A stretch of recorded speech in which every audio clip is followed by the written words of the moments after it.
Hello and welcome to How to Login. It's your host back again with yet another interesting tutorial video.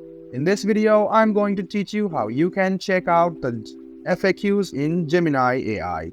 So go ahead and open the Gemini AI, go to settings, and you can see the help in there. Click on FAQs, it will lead you to a new page. You can see that there's a lot of FAQs. You can check it out and you can click on it. You can gain a lot of information if you have any questions. You can choose from any of these and you can tap on any of those links and it will lead you to some informative pages.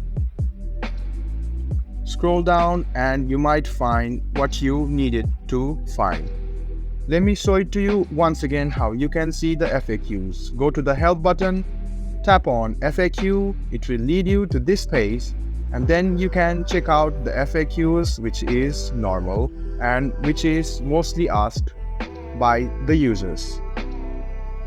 So this is how you can check out the FAQs in Gemini AI. I hope this video was helpful for you. If you still have any kind of confusion, please do mention us on the comment section down below. Like the video, subscribe to the channel and do hit the bell button for more. Hope to see you in the next video as well. Until then, goodbye, take care and enjoy.